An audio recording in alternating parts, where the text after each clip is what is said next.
ஸ்ரீ சக்கரம் மேல வரும். அந்த நேரத்துல ஜனங்க எல்லாரும் கோவிலோட மத்திய பகுதியில இருப்பாங்க. அந்த நேரத்துல நான் ஸ்ரீ சக்கரத்தை என் கையில வச்சுக்கிட்டு இருப்பேன்.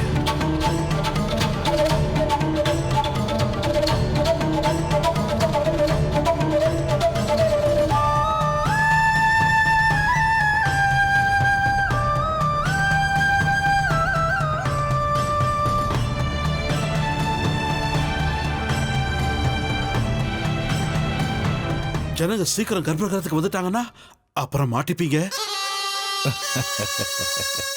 மாட்டேன். கோயில் முழுக்க வெளிச்சத்தை கொடுக்கிற எலக்ட்ரிசிட்டி ஃபியூஸ் கற்ப கிரகத்துக்கு வலது பக்கத்துல இருக்கும். அதை நான் புடுங்கிடுவேன். அந்த நேரத்துல கோவில் முழுக்க இருள் சூழ்ந்திருக்கும்.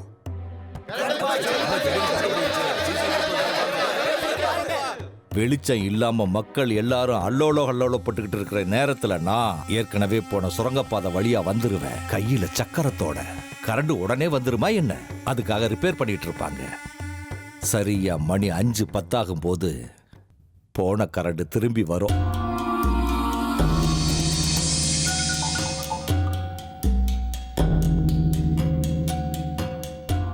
அந்த நேரத்துல தான் நான் வீட்ல இருந்து கிளம்பி வந்தது மாதிரி கோயிலுக்கு முன்னாடி ஒன்னும் தெரியாத மாதிரி நிப்பேன்.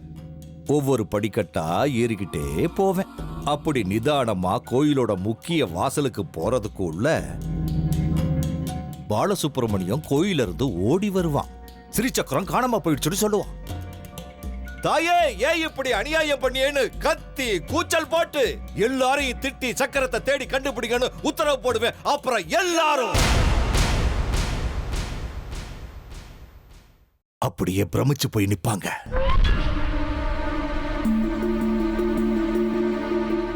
ஸ்ரீ சக்கரத்தை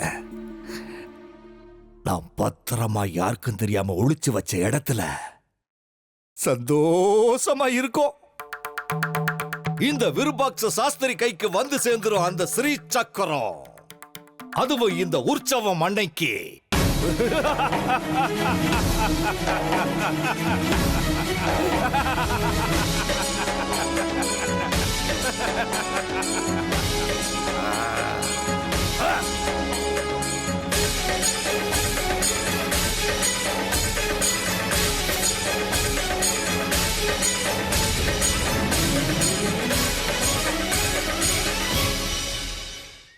எனக்கு ரொம்ப ரொம்ப கஷ்டமா இருக்கு தெரியுமா? இதுக்கெல்லாம் ஒரு தீர்வு கிடைக்கணும் தான் நான் இங்க இருந்து போறேன். எனக்கும் இந்த ஊருக்கும் இந்த கோவிலுக்கும் ஒத்து போறதே இல்லை. ஒவ்வொரு தடவையும் இந்த ஊரை விட்டு போறதுக்கு எனக்கு வாய்ப்பு கிடைக்கும் போதெல்லாம் ஏதோ ஒரு தடங்கள் வந்து நிக்குது.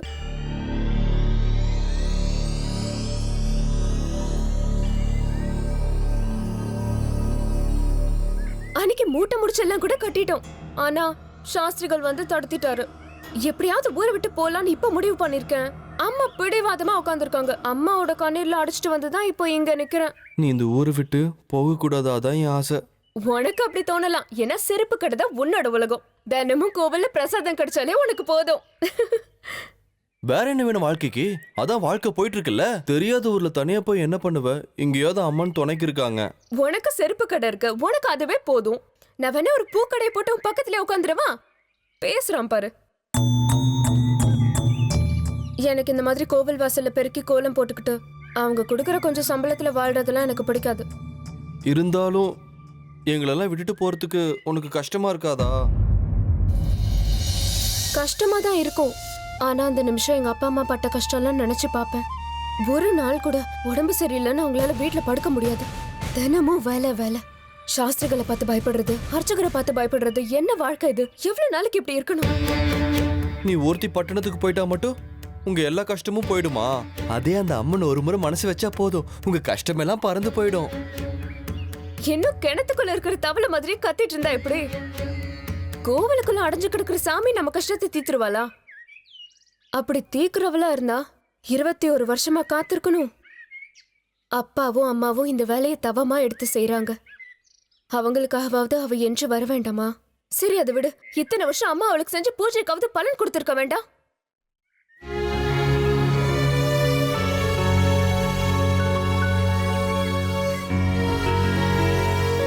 உடனே போன ஜென்மத்துல நம்ம செஞ்ச தப்பு பாவம்னு கதை அடிக்காத. ஏன்னா அப்படி சொன்ன புத்திசாலிங்க யாரும் முன்னாடி ஜென்மத்துக்கு போய் அது உண்மையா இல்லையான்னு பாத்துட்டு வரல. ஏதோ வயிற்று பொழப்புக்காக எல்லாரும் சொல்றதெல்லாம் நாம நம்பிட்டு இருக்க கூடாது. அப்படின்னா நீ கண்டிப்பா போவியா? ஆமா போவேன். அங்க போய் நான் செட்டில் ஆனதுக்கு அப்புறம் என் தம்பி வித்யாவையும் நான் கூட்டிட்டு போயிடுவேன். உனக்கு கூட அங்க வேலை தேடுறேன், நீயும் அங்கேயே வந்துரு. அப்ப நீ கூட சந்தோஷமா இருக்கலாம். இங்கேயே இருந்தேனா செப்பலை பாத்துக்கிறதுக்கு வர சம்பளம் 2 வேளை சாப்பாட்டு கூட பார்த்தாது. நான் சொல்றத நம்பு, நீயும் பட்டணத்துக்கு வந்துரு, எல்லாரும் சேர்ந்து இருக்கலாம்.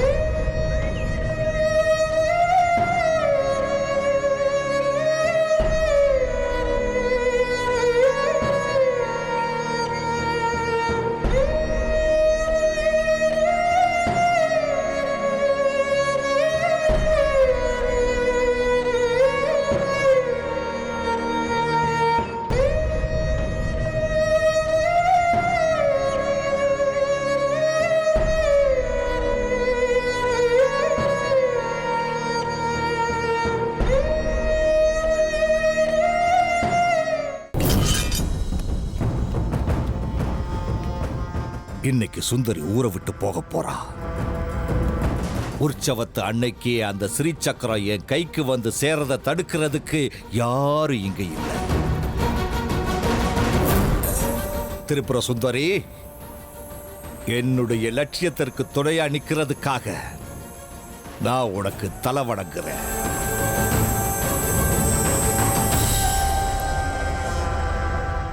சுந்தரி, பட்டணத்துக்கு போகணுங்கிற எண்ணத்தை என் மனசுல உருவாக்குனவ நீ.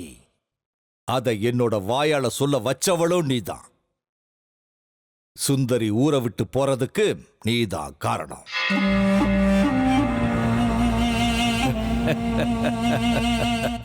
அதோட என்னுடைய லட்சியம் நிறைவேறிடும். ஸ்ரீசக்கரம் என்னுடைய கைக்கு வந்து சேரதில்லை, இனி எந்த சந்தேகமும் இல்லை.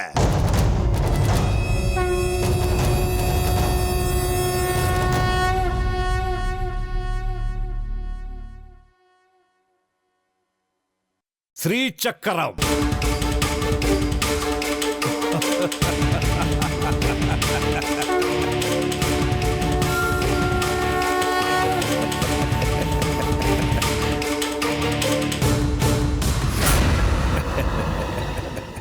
ஸ்ரீசக்கரம் எனக்கே சொந்தம்.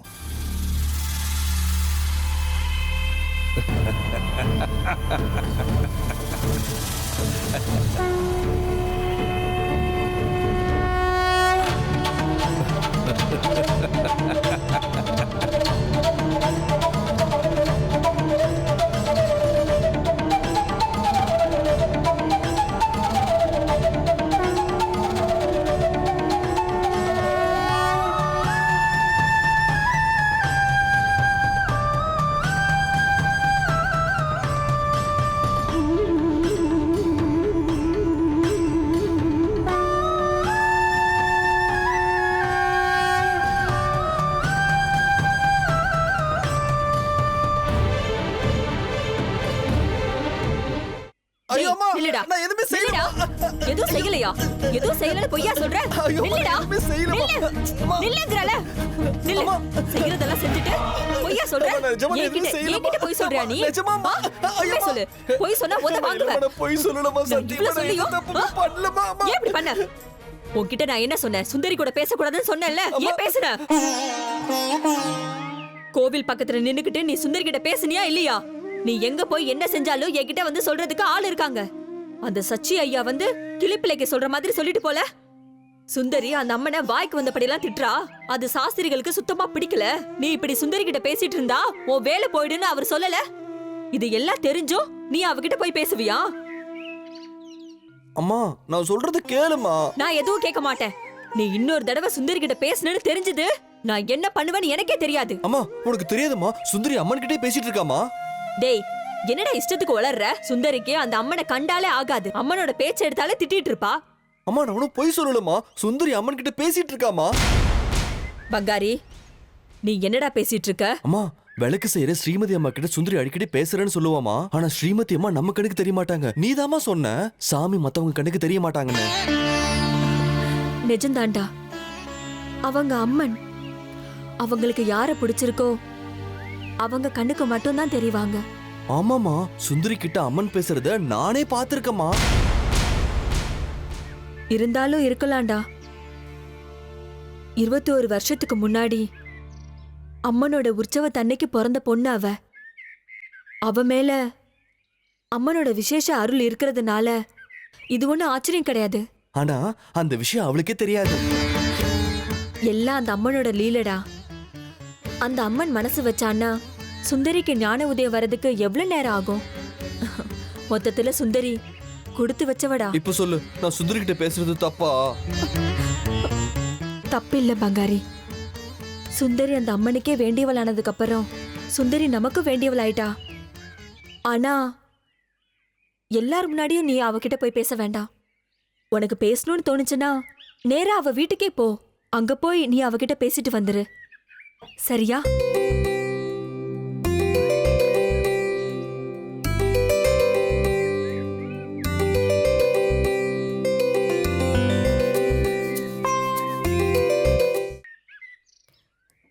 கோவிலோட காவல்கார மாதிரி என்ன இங்க உட்கார்ந்திருக்க?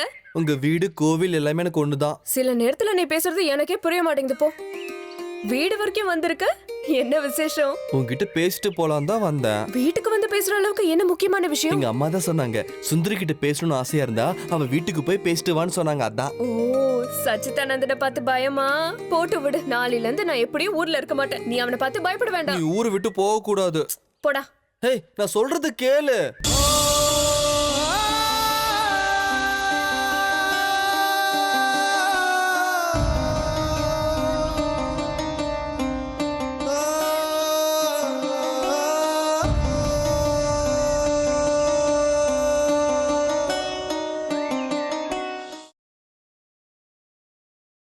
சந்தோஷமா போய் செழிப்போடவா.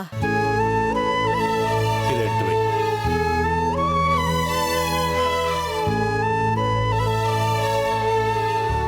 ஏன் இப்ப நீ தேவையில்லாம புடிவாதம் பிடிக்கிற? அவதான் ஊருக்கு போறேன்னு கிளம்பி நிக்கிறாளே, நீ இந்த மாதிரி எல்லாம் பண்ணா பாவம், அவன் மனசு வேதனைப்படாதா? சிரிச்சுக்கிட்டு சந்தோஷமா ஆசீர்வாதம் பண்ணி அனுப்பு. எல்லாம் அவங்கவங்க இஷ்டத்துக்கு செய்றீங்க. அவளை தனியா ஊருக்கு வேற அனுப்புறீங்க. என்ன பேசுற நீ? அதான் நானும் அவ கூட போறேன்ல, அப்புறம் என்ன உனக்கு? சேகரா, கோவிலுக்கு இன்னைக்கு வரலேன்னு சொல்லிட்டேல. மேனேஜர் கிட்ட சொல்லிருக்கம்மா, லலிதா மட்டும் வேலைக்கு வருவான்னு சொல்லிட்டு வந்திருக்கேன். அம்மா, போயிட்டு வான்னு ஒரே ஒரு தடவை சொல்லுமா. நீ சொல்லலைன்னா எனக்கு போக மனசே வராது. இப்படி கோவமா இருந்தா எப்படி? ஒரு தடவை சொல்லேம்மா. நீ சொல்லாம நான் எப்படிம்மா போக முடியும்?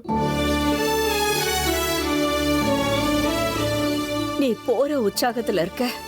என்னோட வேதனை தவிப்பெல்லாம் இப்ப உனக்கு புரியாது. நீ என்னை விட்டு மொத்தமா பிரியறியோன்னு எனக்கு தோணுது. அம்மா,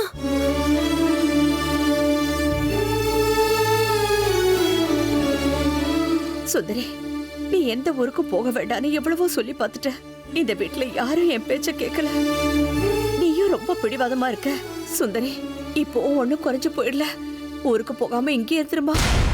கிளம்புற நேரத்துல நீ ஏன் இந்த மாதிரி எல்லாம் பேசுற? தேவையில்லாததை பேசி அவளை குழப்பாத, அப்புறம் பிரச்சனை ஆயிடும். உங்களுக்கு புரிய மாட்டேங்குதுங்க. ஒரு தாயோட மனசு என்ன, அவளோட தவிப்பு என்னன்னு உங்களுக்கு எல்லாம் புரியாதுங்க. அதே நேரத்துல ஒரு அப்பனுக்கு பாசமும் இருக்கும், கூடவே பொறுப்பும் இருக்கும், எதிர்காலத்தை பத்தின யோசனையும் இருக்கும். எல்லாம் சரியாயிடும். சிரிச்சுக்கிட்டே அவளை அனுப்பி வை. போற இடத்துல ஜாக்கிரதையா இருக்கணும் சுந்தரி. கண்ட இடத்துல எல்லாம் தண்ணி புடிச்சு குடிக்க வேண்டாம். கண்டதை எல்லாம் தின்னாத. என்ன ஆனாலும் இருட்டுறதுக்கு முன்னாடியே நீ வீட்டுக்கு போய் சேர்ந்துடணும்.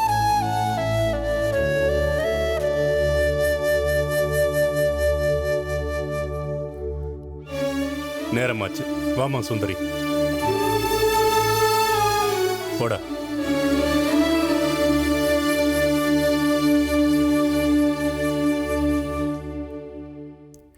சுந்தரி, ஒரு நிமிஷம் இங்க இரு, நான் போய் சக்கரை கொண்டு வரேன். அதுக்கே 1 மணி நேரம் எடுத்துடாதே, பஸ் போயிட போகுது.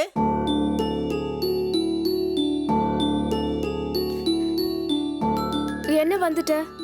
வழி அனுப்ப வந்தியா? நான் என்ன எல்லாரையும் விட்டு வெளிநாட்டுக்கு போறேன்? நான் உன்னை வழி அனுப்பி வைக்க வரல சுந்தரி. இந்த நிமிஷம் வரைக்கும் நீ ஊரை விட்டு போக மாட்ட நம்பிக்கையா இருந்த. ஆனா நீ ஊருக்கே கிளம்பிட்ட. நீ இப்படி கிளம்புறத பார்க்கும்போது நீ திரும்ப வரமாட்டேன்னு தோணுது. பங்காரி, நீ அழறியான? எனக்காக இன்னொரு வாட்டி யோசிங்க. இல்ல, நான் கிளம்பிட்டேன். கண்டிப்பா போவேன்.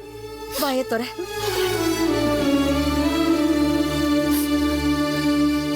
போயிட்டு வரேம்மா. போயிட்டு வரேன் பங்காரி. இரு, நானும் வரேன்.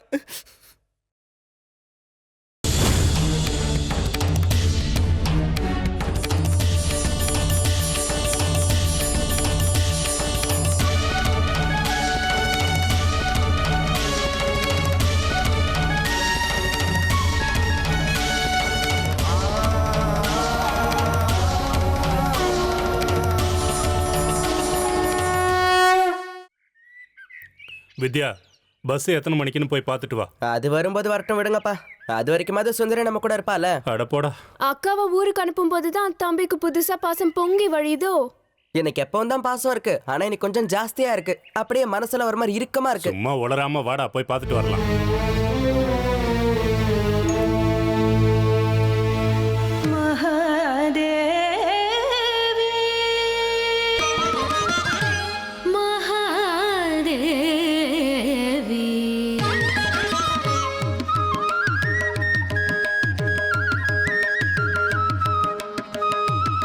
மொத்தத்துல கிளம்பிட்டியா? விடுதலை. யார்கிட்ட இருந்து? கோவில்ல இருந்து, இந்த ஊர்ல இருந்து, அவகிட்ட இருந்து. தப்பு தப்பு, நீ பேசுறது ரொம்ப தப்பு. ஏன் அவகிட்ட இருந்து தூரமா போகணும்னு ஆசைப்படுற? துஷ்டனை கண்ட தூர விலகுன்னு நீங்க கேள்விப்பட்டதில்ல? நாங்களும் துஷ்டர்களா? உன்ன சொல்லல, நீங்க எல்லாருமே வேண்டீங்களே, அவளை சொன்ன. அந்த அம்மன் தான் உனக்கு நல்ல புத்தியை கொடுக்கணும். இரு, பழம் வாங்கிட்டு வந்துடுறேன். உனக்கு வழியில பசிக்கும்ல. போகாத.